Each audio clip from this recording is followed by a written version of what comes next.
Today we start our first chapter, differentiation, in 12th syllabus. First we study about the meaning of differentiation, and that meaning is rate of change. For example, how does the patient respond with respect to the given doses? That measurement is called as differentiation. Another example is, what is the rate of change of velocity with respect to time?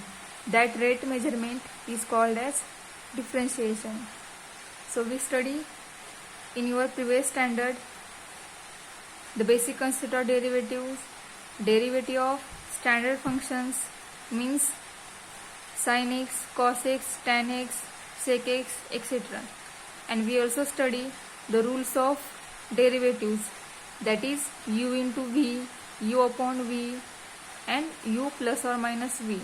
These all are rules of differentiation.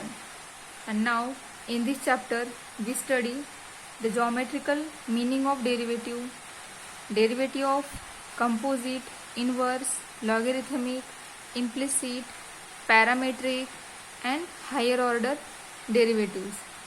Okay, and now the symbol delta we use in this chapter to represent the change. For example, delta x represent a small change in x and or increment in x. Similarly, delta y is corresponding change in y. पण हे कधी होईल? जर y हे function x असेल तरच y मध्ये delta y हे इन्क्रीमेंट होणार आहे. करस्पॉन्डिंग जर x मध्ये इन्क्रीमेंट झाली तर करस्पॉन्डिंग इन्क्रीमेंट ही y मध्ये होणार आहे, ती होणार आहे delta y. Okay, so now we start our first point in this chapter, and that point is derivatives of composite function, means function of another function. So we studied the derivatives of simple function like sin x, cos x, e raised to x. या टाईपच्या फंक्शनची आपण derivative find out केली होती. पण जर या फंक्शनमध्ये चेंज झाला, चेंज म्हणजेच जर साइन एक्स ऐवजी साइन ऑफ रूट एक्स असेल किंवा साइन ऑफ एक्स स्क्वेअर आला, एक्स प्लस 5 आलं, तर डेरिव्हेटिव्ह फाइंड आउट करायची कशी ते आपण बघणार आहोत. जे एक्झाम्पल आहे फर्स्ट साइन रूट एक्स किंवा log of sine of x square plus 5 असेल किंवा ई रेस टू एक्स आहे त्याऐवजी e raise to tan x असेल. अशा अनेक प्रकारचे एक्झाम्पल्स आपण बघणार आहोत. आणि या टाईप सगळ्या एक्झाम्पल्सला म्हणायचं कंपोजिट फंक्शन. सो आपण फर्स्ट थेरम बघणार आहे आता या चॅप्टर मधला. कंपोजिट फंक्शनवरचा थेरम आहे आणि तो थेरम आपण सुरू करूयात. So the statement of this theorem is, if y equal to f of u is a differentiable function of u and u equal to g of x is a differentiable function of x such that the composite function y equal to f of g of x is a differentiable function of x, then dy by dx is equal to dy by du into du by dx. हा आपला theorem आहे. So given part आहे या theorem मधला. If y equal to f of u is differential function of u and u equal g of x is a differentiable function of x. ह्या दोन्ही line आहेत त्या आपल्या गिवन आहेत आणि आपल्याला प्रूव्ह करायचं आहे dy by dx equal to dy by du into du by dx. ठीक आहे, तो प्रूफला सुरुवात करूया. तो जो गिवन पार्ट दिलेला आहे तो स्टार्टिंगला बघूया काय दिलाय तो. So proof given y equal f of u, u equal to g of x. These two functions are given. Then we assume that u is not a continuous function. u is not a constant function. हे आपण assume करणार आहे. त्यानंतर आपण x मध्ये, y मध्ये आणि u मध्ये एक स्मॉल चेंज करणार आहे. मग तो बघा आता काय आहे तो. So let delta x is small increment in x. आपण एक्स मध्ये एक स्मॉल चेंज केला. आता एक्स हा यू शी रिलेटेड आहे आणि यू हा वाय शी रिलेटेड आहे. त्यामुळे जर एक्स मध्ये चेंज झाला तर तो सिमिलरली करस्पॉन्डिंग चेंज हा यू आणि वाय दोन्हीमध्ये होणार आहे. मग then delta u and delta y is a corresponding increment in u and y respectively. So ही जी इन्क्रिमेंट आहे ती इन्क्रिमेंट 0 कडे जाणार आहे पण 0 होणार नाही आहे. आणि त्या तिन्ही इन्क्रिमेंट ज्या आहेत त्या आपल्या x, u आणि y मधल्या आहेत. आणि तिन्ही इन्क्रिमेंट टेन्स टू 0 असणार आहेत बट नॉट इक्वल टू 0. त्यामुळे delta x non zero, delta u is also non zero and delta y is also non zero. Then we consider the incrementary ratio of that function. So incrementary ratio is delta y upon delta x. आणि या ratio मध्ये आता आपण एक delta U adjust करूया. तर तो बघा आता त्या रेशो मध्ये आपण डेल्टा यू ऍडजस्ट करणार आहे पण तो असा ऍडजस्ट करायचा की तो कॅन्सल झाला पाहिजे आणि तुम्हाला पुन्हा delta y upon delta x मिळाला पाहिजे. मग तो बघा आता कसा ऍडजस्ट केलाय. मग तो ऍडजस्ट झाला की आपण दोन्ही साईडला लिमिट अप्लाय करणार आहे as delta x tends to 0 on both side.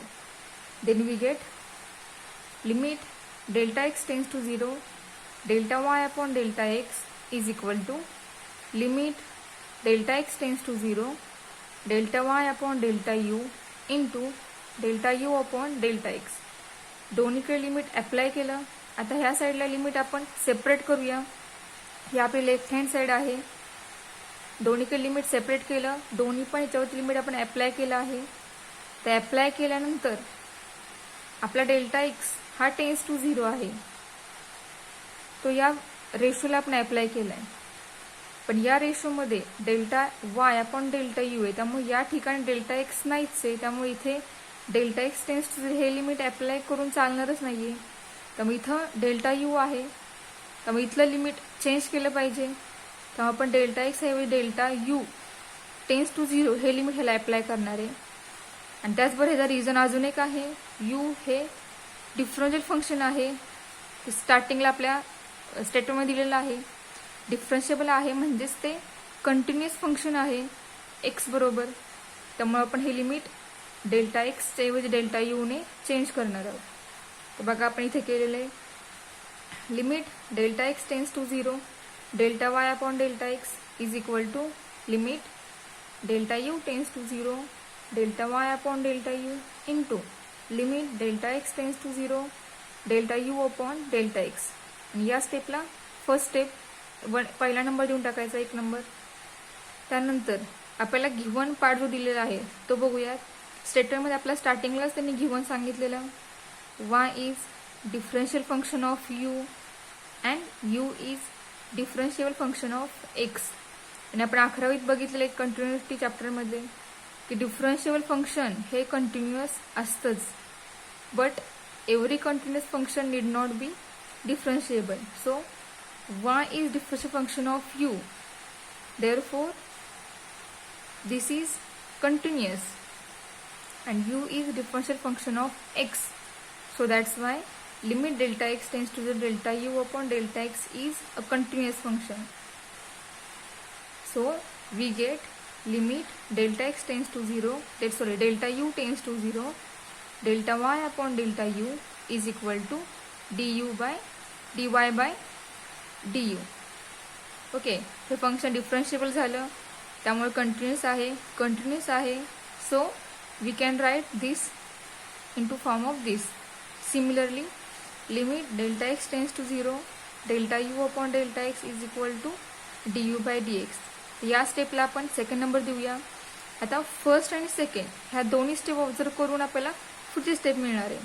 Second स्टेपमध्ये आपल्याला ह्या दोन्ही पण लिमिटची व्हॅल्यू मिळाली आहे ती इथे अप्लाय करूया. म्हणजे आपल्याला from first and second then we get limit delta y upon delta x at delta x tends to 0 is equal to या लिमिट ऐवजी आपल्याला मिळालं आहे dy बाय du तो अप्लाय केला इंटू या लिमिट ऐवजी आपल्याला मिळाला du बाय dx तो रिप्लेस केला. आता पुढे बघूयात. म्हणजेच आपल्या थर्ड स्टेपची जे आपण याला थर्ड नाव देऊयात या थर्ड स्टेपमध्ये आपल्याला राईट हँड साईड ही प्रूव्ह झाली. मग so right hand side exist आहे आणि फाईन आर्ट सुद्धा आहे. सो ही लेफ्ट हँड जी आहे ती पण एक्झिस्ट असणार आहे. एक्झिस्ट आहे म्हणजेच हे फंक्शन डिफरन्शिएबल असणार आहे. डिफरन्शिएबल आहे म्हणजेच ते कंटिन्यूस असणार आहे आणि कंटिन्यूस आहे. सो आपण याचे कन्वर्जन याच्यामध्ये करू शकतो. तर आपल्याला काय मिळालं मग, limit delta x tends to 0 delta y upon delta x is equal to dy by dx. याचा अर्थ y हा डिफरन्शिएबल झाला विथ रिस्पेक्ट टू x, म्हणजे y डिफरन्शियल फंक्शन झालं of x. So equation third become, हे आपण use करून third equation लिहूया. dy by dx is equal to dy by du into du by dx. Okay, आपल्या थेरमचं proof झालंय complete. हा थेरम बोर्डसाठी महत्त्वाचा आहे, लक्ष देऊन समजून घ्या आणि तुम्ही घरी प्रयत्न करा थेरम लिहिण्याचा.